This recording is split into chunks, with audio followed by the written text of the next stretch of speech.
Winter can make running tough. It's cold, it's dark, and sometimes the last thing you want to do is head out the door. But this is exactly when the work that really matters gets done. Because if you use these months in the right way, you'll hit spring feeling stronger, faster, and ready to run further than ever. So in this video, I'm sharing 6 things that all runners must do this winter to build that base, stay consistent, and run faster for longer. So for a lot of you, your target autumn race is just around the corner. It's either just happened or it's over the next 2 or 3 weekends, which is super exciting. All that work that you guys have put in, all those miles that you have logged, will be coming down to that one specific race that you've been working hard towards, and I wish you guys the best of luck. Now the purpose of today's video is to give you some tips to help you during your downtime post-race, give you some advice as to how you build back up and focus on your winter training, and hopefully get you into the best shape possible, ready to lock in to that spring 2026 goal race. Now before we get specific with points 2 to 6, the first point is a bit more broader, and I think it's really important for everybody to do. It's something that I've adopted over the last 2 or 3 years, and that is to have some downtime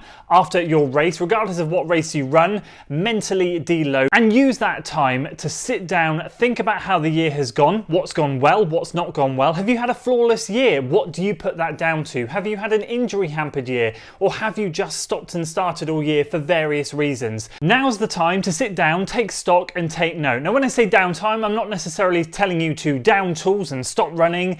Everyone has downtime in their own way. For me, I usually have a week off after a goal race just to mentally reset, rebuild, and go again. It lets me relax a lot more than I normally would during a training block, and then get myself mentally focused and ready and hungry. That's the most important thing, hungry again for what's to come. Now what I've got into the habit of doing this time of year when my goal race is done is going through my Coros. You might have Strava, you might have Garmin, whatever your training diary consists of, or wherever it is I should say, whether it's a paper one or online, use it, sit down, go through it with a fine-tooth comb, and do pinpoint and highlight those areas where you think you did really well. What were those races that you really nailed? Look at the build up to that. Was your training structure spot on for your routine? Because what we have to remember is this is generic advice for you, but we all have individual running routines because of our work, family, life balance. So did you get it right? Did you get it wrong? This is the time to sit down and tinker and think about how you're going to improve that moving into next year. What you're going to leave behind in 2025, what you're going to take forward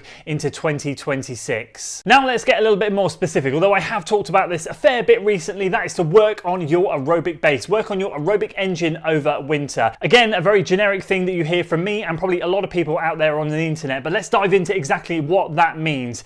Effectively, what I'm encouraging you to do, what I'll be doing, and what a lot of professional athletes do, is when we do have downtime, we do tend to strip back all of that race pace work, that faster work, that maybe, let's call it goal specific work, if that's what we want to call it, and we start to work a little bit more on working on our engine, which might consist more of easy and steady running, some controlled tempo and threshold workouts without busting a gut in those, keeping it very calm and controlled, throwing in some hill work to get some strength in, and of course throwing in some strides for some good biomechanics onto those easy runs. Now again, this is actually easier said than done, because I think it's really tempting in our racing calendar all year round, and I appreciate not everyone is going to have downtime. Other people are going to have races in December, January and February that they want to target, so this might not be the right time for you.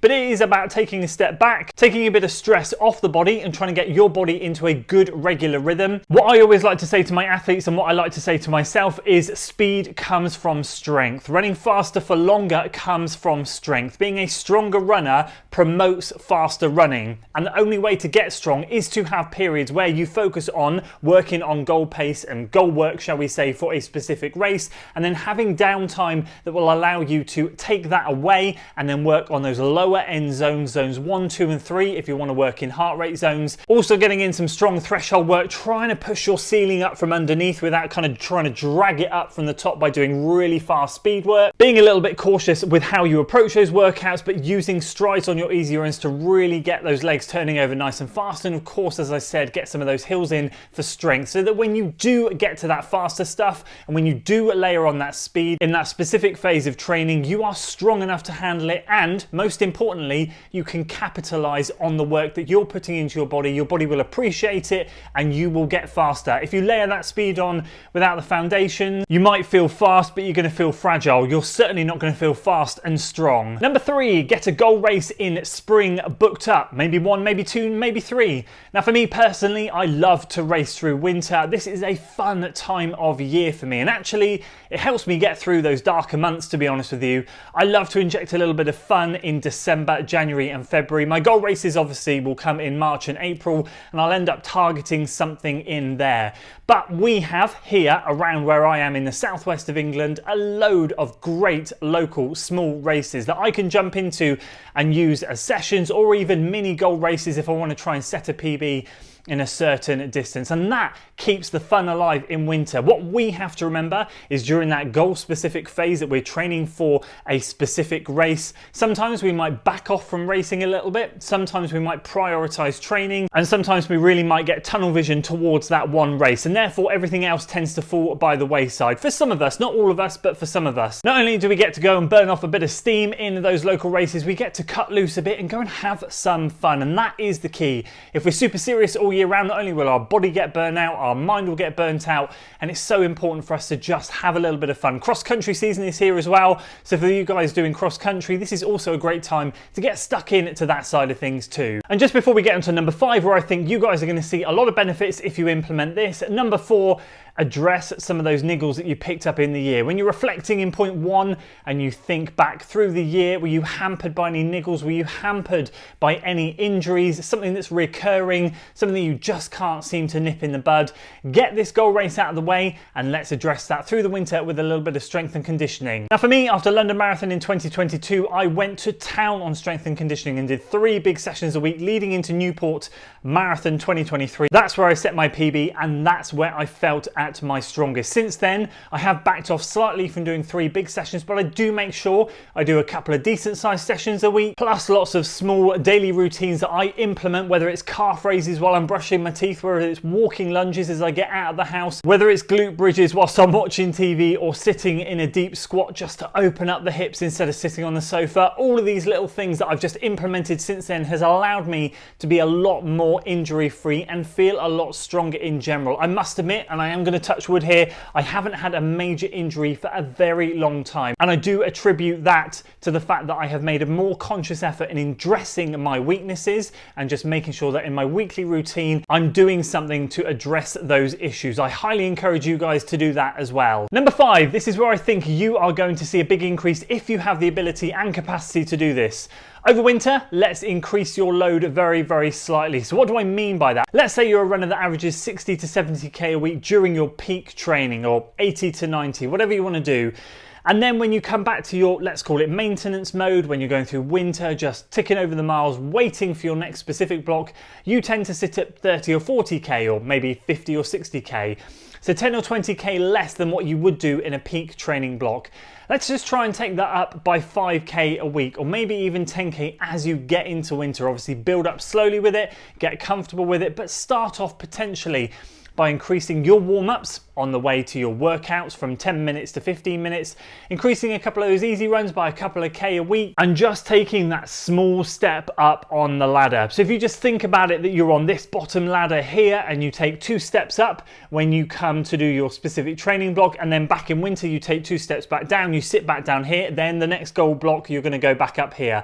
Instead of going 2 steps down, try and just go 1 step back down, sit there, and then when you get to your next specific block, take 2 steps up and you're going to be leveling up. Now ultimately we all know that realistically the more you run the fitter you become, and if you can hold that consistently, that's going to be a really important stepping stone, not only to building a strong foundation, a strong engine, but allow you to really harness the power of those specific training blocks, get that work on board without picking up injuries, and then get to your goal race feeling good.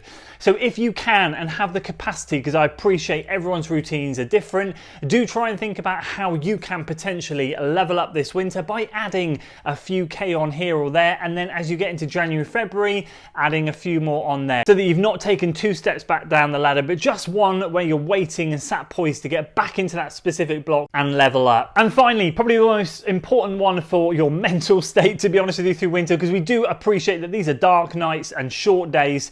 get social, get running with your friends. Plan a day or two a week if you can to get out there with some running buddies. It's something that I've actually implemented and made a bit more of a focus on this year. I've always done it and I've always run with friends here and there, but I've made a real effort on a Tuesday and a Thursday evening, as have we all, that we go out as a collective, to make sure we keep our diaries clear and get out together. It makes a huge difference, and as we approach winter, none of us want to be out there pounding the pavements on our own. We all want to have some company whilst we're out there. We might all be doing different sessions or different types of runs, but just having someone there, even on the warm-up, or even for a few miles or K whilst you're out there, makes a massive difference. Not only does it allow us to get out the door a bit easier, because we know we're going to have a bit of fun, up here it makes a huge difference as well. Running can definitely be a solo sport, especially as we're out there training on our own, but those club nights or those social nights we go for runs can really help. Not only do we get to enter local races over winter or all year round, and rub shoulders with some of our competitors and some of the people that we love to run with and some friends